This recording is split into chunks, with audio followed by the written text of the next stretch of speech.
प्यारे बच्चों, जय हिंद। बच्चों, class 8th subject science, lesson first, cell, part 5। Advantage of manure, गोबर की खाद के लाभ। The organic manure is a complete manure. जैविक खाद कंप्लीट खाद है and is considered better than fertilizer. गोबर की खाद रासायनिक खाद की अपेक्षा अच्छी होती है। दिस इज बिकॉज, क्योंकि it enhances the water holding capacity of the soil. यह गोबर की खाद मिट्टी में पानी रुकने की क्षमता को बढ़ा देती है। It makes the soil porous due to which exchange of gases become easy. यह मिट्टी को भुरभुरा बना देती है। ड्यू टू, जिसके कारण, विच exchange the gases become easily, जिससे कि गैसें आसानी से पास हो जाती हैं। The number of friendly microwaves is increased.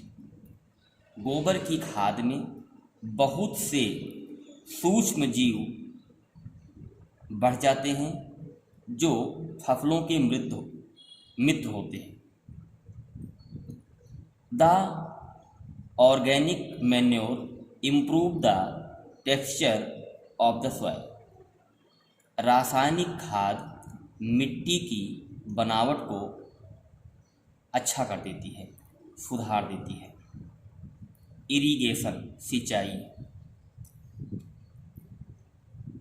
Crop plants, फसली पौधे, as you know need water like any other living organism. Crop plants, फसली पौधे, एज यू नो, जैसा कि आप जानते हैं, नीड वाटर, इन्हें भी पानी की आवश्यकता है। Like any other living organism, जैसा कि दूसरे जीवों को पानी की आवश्यकता होती है, उसी प्रकार से फसली पौधों को भी पानी की आवश्यकता होती है। Water is important for proper growth and development of flowers, fruits and seed of plants.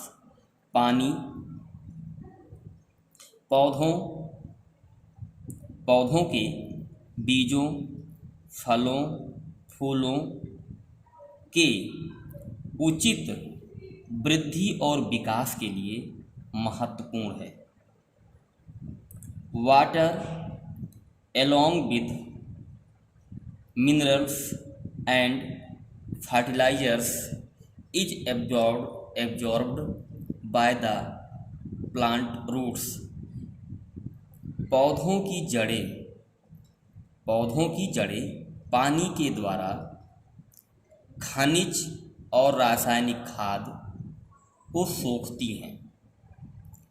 Plants contain nearly 90% water. पौधों में 90%, पौधों में लगभग 90% पानी होता है। Water is essential because germination of seeds does not take place in its absence. Water is essential, पानी आवश्यक है, क्योंकि पानी की अनुपस्थिति में बीज जम नहीं सकते। Nutrients dissolved in water get transported to each part of plants पोषण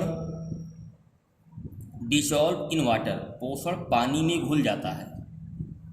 gate transported in each part of the plant, जो पौधे के प्रत्येक भाग तक पहुंचता है। It also protects the crop from frost and hot air currents, यह पौधों को कुहरा यह फसलों की पौधों को कुहरा और गर्म हवा से रक्षा करता है। To maintain the moisture of soil for healthy crop growth, यह फसलों की अच्छी वृद्धि के लिए उसमें नमी बनाए रखता है। The field has to watered regularly, खेत को लगातार पानी की आवश्यकता होती है, अर्थात खेत को लगातार पानी दिया जाना चाहिए। The supply of water to crop at different interval, the supply of water, पानी की सप्लाई पौधों में एक निश्चित अंतराल के बाद होती रहनी चाहिए। इसी को बच्चों हम इरिगेशन कहते हैं। पौधों को समय समय पर पानी देना को ही बच्चों हम इरिगेशन कहते हैं। The time and frequency of irrigation varies from crop to crop, soil to soil and season to season. The time and frequency, समय और बार बार इरिगेशन वेरियस, पौधों फसलों को, मिट्टियों को और मौसम के अनुसार पौधों को बार बार पानी देने की आवश्यकता होती है। इन समर, गर्मी में, द फ्रीक्वेंसी ऑफ वाटरिंग, सिंचाई की बारंबारता, इज हाइयर, ज़्यादा होती है। गर्मी के मौसम में फसलों को सिंचाई करने की बार बार होती है, due to increased rate of evaporation of water, क्योंकि पानी की जो है पानी अधिक मात्रा में वाष्पीकरण होता है। From the soil and leaves, मिट्टी और पत्तियों के द्वारा गर्मी के मौसम में वाष्पीकरण ज़्यादा होता है, इसलिए गर्मी के मौसम में पौधों को और फसलों को पानी की सिंचाई की आवश्यकता अधिक पड़ती है। I am very careful this year, मैं इस बार बहुत ही जागरूक था। अबाउट वाटरिंग द प्लांट्स, पौधों की सिंचाई के विषय के बारे में इस बार मैं बहुत जागरूक था। Least summer my plants dried up and died, उसके बावजूद भी हमारे जो पौधे थे गर्मी में सूख गए। सोर्स ऑफ इरिगेशन, सिंचाई के साधन। इन द फील्ड, खेत में, the source of irrigation are, सिंचाई के साधन बच्चों कौन कौन से हैं? बेल, कुआं, ट्यूबवेल, पौंड, तालाब, झील, नदी, बांध, नहर और वर्षा, ये बच्चों सिंचाई के मुख्य साधन हैं। ट्रेडिशनल मेथड ऑफ इरिगेशन, सिंचाई के परंपरागत तरीके, सिंचाई के परंपरागत तरीके। The water available in well, कुओं में पानी उपलब्ध होता है। कुओं में, झीलों में, नहरों में पानी उपलब्ध होता है। Lifted up by different method, इन्हें विभिन्न तरीकों से पानी निकाला जाता है। इन डिफरेंट रीजन, विभिन्न प्रदेशों में विभिन्न तरीके से पानी निकाला जाता है। किनसे? कुओं से, झीलों से, नहरों से आदि आदि। फॉर टेकिंग द फील्ड, और इसे खेत में ले जाया जाता है।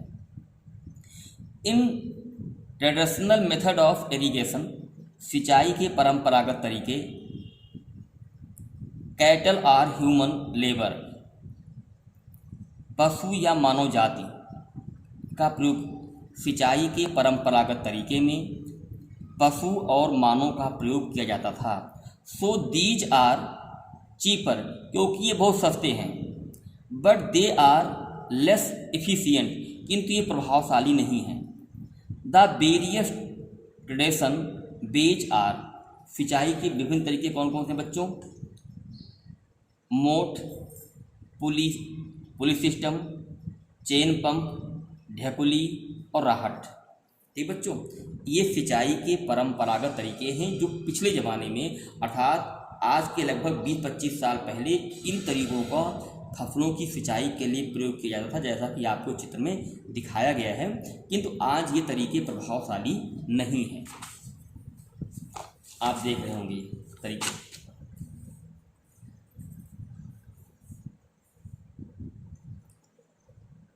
Pumps are commonly used in lifting water. Pump का प्रयोग पानी को खींचने में किया जाता है। The various type of fuel used to run the pump. Pump को चलाने में विभिन्न प्रकार की ऊर्जा का प्रयोग किया जाता है, जैसे कि डीजल है, बायोगैस है, बिजली है और सोलर एनर्जी है। The pump of various power are available. Pump विभिन्न क्षमता की उपलब्ध होती हैं। There are selected according to requirement of the particular field, अर्थात जिस खेत में जिस प्रकार की पंप की आवश्यकता होती है उसी प्रकार की पंप लगाई जाती है। बच्चों इसे ठीक से पढ़ लीजिएगा, देख लीजिएगा, समझ लीजिएगा। जय हिंद।